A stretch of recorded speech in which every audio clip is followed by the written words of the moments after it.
Well, I am a 21-year Marine Corps veteran, retired officially the 1st of July.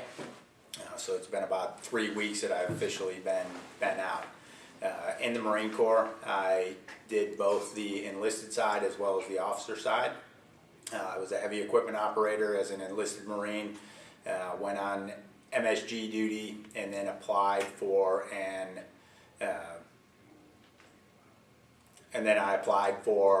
the MESEP program, to which I was accepted and went to the University of Wisconsin and attended the Naval ROTC there. After graduation, I was commissioned and went to the basic school. At the basic school, I chose infantry as my specialty. Went through the basic school infantry officer course and then off to my first command. Served in a variety of different levels, platoon commander, company commander, served as an operations officer, assistant operations officer, the assistant OIC of a formal school at MSG school, and then my last billet was as the operations officer of Weapons Field Training Battalion, and that's the billet I held when I transitioned from the Marine. Well, I actually went to TRS twice.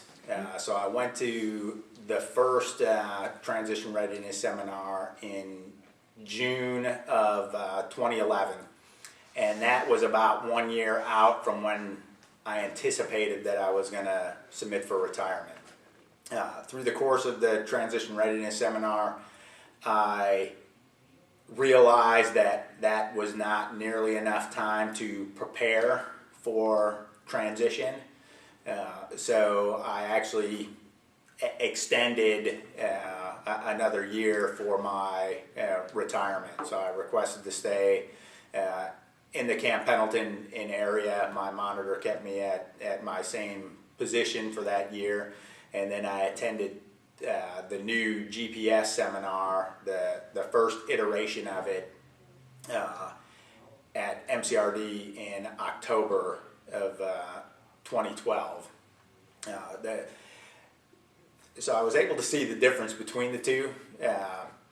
The new GPS was very good, even though it was the first iteration of it. You could see the change, and it did a much better job at preparing me to get out that I could see. The one thing that I wish that they'd given me more information on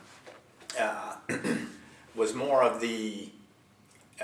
information as opposed to, job search skills, things like that. But one thing that kind of came as a surprise to me, because I did not know, was that retirement checks only come once a month. So there's information, things like that help you prepare and to be able to budget things that I definitely think would have been helpful. When it came the 15th of July and there was no check, and then I'm starting to ask questions about it and found out that it only comes once a month. That would have been information that definitely would have been helpful to, help me with my plan and my budgeting for the transition.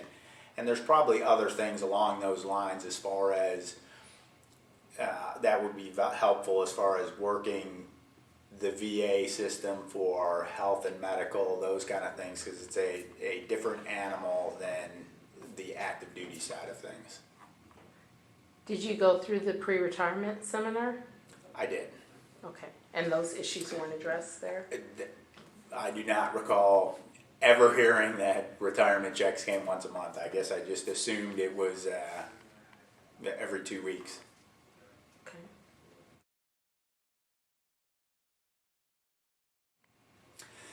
The work that I'm looking for primarily comes in the leadership and management. I haven't really drilled down to a specific field, though a lot of it has to do with logistics and manufacturing seem to be the two big areas, but I've kept it kind of wide open as far as the leadership and management backgrounds. Being a Marine officer, I think that's where the strengths are, and trying to convey that to an employer that those are the skills that I have. I can learn the business but bringing those skills, the ability to lead and manage is where my strengths are. So that's kind of where it's been focusing. And again, logistics and manufacturing with my operations background seem to be a very good fit as far as the industries that go. Networking, there is a variety of things that I've done. So there's LinkedIn has been a huge plus in the networking, and been able to connect with a lot of people in a lot of different fields, just to be able to learn about different areas, different opportunities that are out there. So that is a tremendous tool. And then I've also, through that networking, have been able to discover some other networking groups. There's a group of San Diego business owners who are all veterans that get together once a month and discuss how they can work together. Now, they primarily get together to discuss how they can support each other, but they're also open to people like me that are coming in that are just, introducing themselves, letting themselves known, and possibly see if there's opportunities for employment with those veteran-owned businesses in San Diego. And then also through that, there was another organization of business professionals that get together just strictly for a networking group. And once a month they meet at a restaurant in San Diego, and they just get together, discuss, talk about different opportunities. And there are employment specialists, headhunters, things like that have all heard about this, come to it. So it's really been a great opportunity to network and find out opportunities, particularly if you are going to stay in this area. The biggest skills that I've learned in the military, again, is that leadership and management.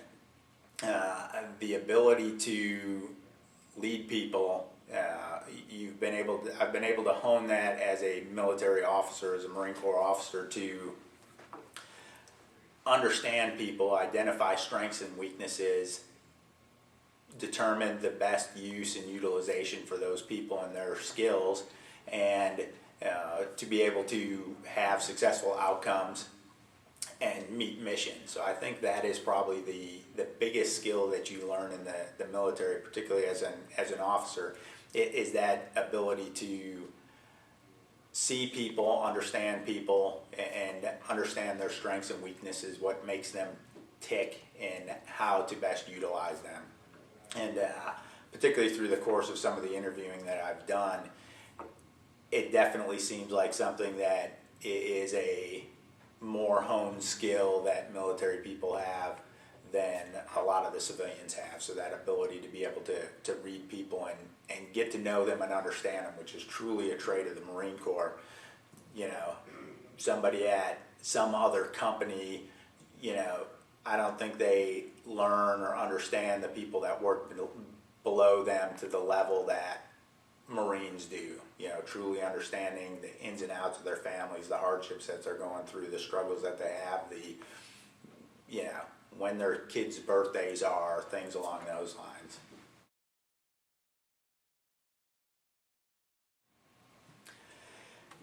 There is a lot of resources aboard Camp Pendleton that I've found to be extremely helpful. The Marine and Family Services programs, the ability to go there, take classes to learn how to write resumes, the federal hiring process, the different books and resources that they have, the career, Career strategies. The term, the career strategies classes, those things that help you truly try and find what direction you want to go into, have been instrumental. And it's certainly something that I wish I would have started well before I did. I waited until the very end of my transition to start taking those courses, and it's certainly something that I would recommend you take much sooner, within that last year of your planned career, to take those to fully utilize them to the best extent. You know, the biggest fear that I had with the transition is just the unknown, and you know, maybe part of me was you know, kind of putting my head in the sand, so to speak, and not realizing how difficult the transition would be. Thought it would be much easier. Thought the job offers thought that the job offers would just roll in once I got out, that I would be a high demand commodity. That hasn't been the case. I certainly wish I would have been more proactive and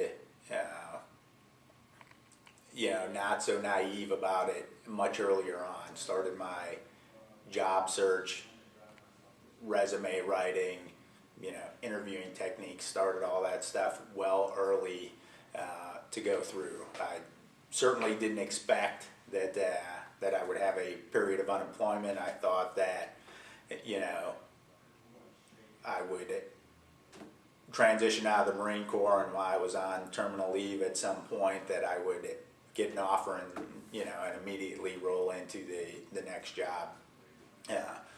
So that was certainly a difficult situation to be in, you know, when you've worked for 20 plus years to be in that unemployment position, and kind of a precarious position to be in. So I would have certainly wish I would have started much earlier and realized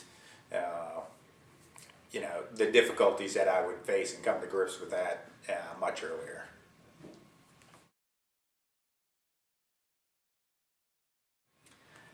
I would definitely recommend that they start early, and the transition process, they talk about, they recommend 1 year to 2 years out.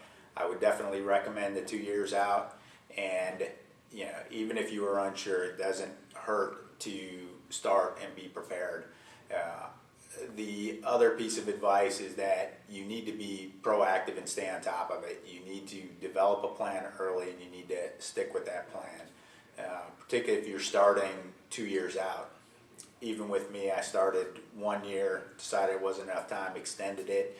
It is very easy to get caught up and put things off, because you're like, oh, I have plenty of time, it's 2 years out, I don't need to do that today, I can concentrate on these other things. And I would definitely recommend that when it comes to your career, your future, and your transition, that you need to start early, you need to develop a plan, and you need to stick with that plan, and you need to focus on your transition.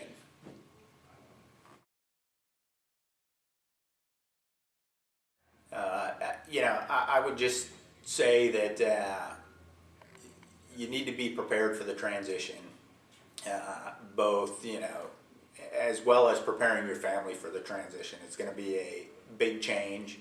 It's going to be a change in lifestyle, a change in your financial situation, a change in your work habits. Some may be for the better, some may be for the worse, some may just be different. So I think you need to, for those that are married and have families, you need to make sure that they are fully educated on the process. They understand that you make these decisions as a family, and you are not just doing it on your own. You need to take into account with them.